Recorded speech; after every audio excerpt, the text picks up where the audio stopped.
All right, let's check out the opening for Chainsmoker Cat after that intro, which that was a crazy intro.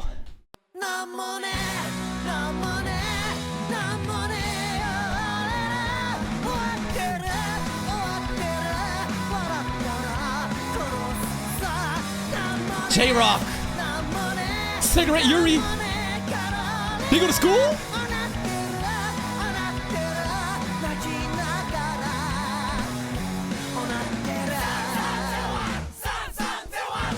Three, 3-0-1. Landlord in his harem. She just takes the nasty shits, man. And not only that, she literally projectile vomits onto the landlord multiple times, huh? Oh, he fell in.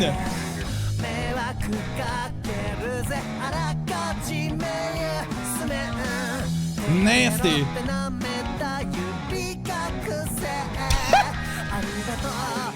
Head first.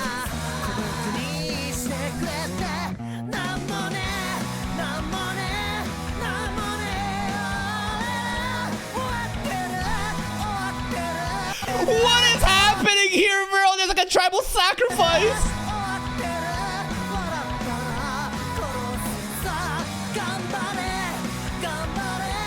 All the degenerate cat girls.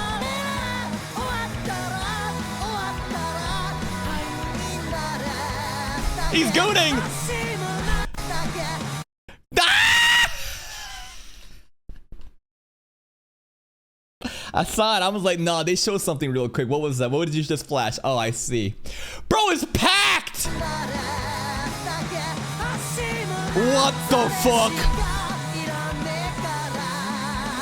People, you on something else. So many popular pop references, man. I don't even know what to say. The visuals definitely is the biggest, you know, standout, right? Yo, this dance right here. This is the Tobey Maguire Spider-Man 3 dance. And I'm sure there's so many other references that's been happening in the open that I couldn't tell. God fucking damn. The song is alright. The song is like, I don't know. It's just like standard J-Rock. Just kind of just mellow, just monotone. You know, but the visuals are just genuinely cracked and just a nod to ahead to many different things. All these different cat girls just doing degenerate things. And then the Gooner landlord is bricked up. Yup, this is peak anime. Get ready for it.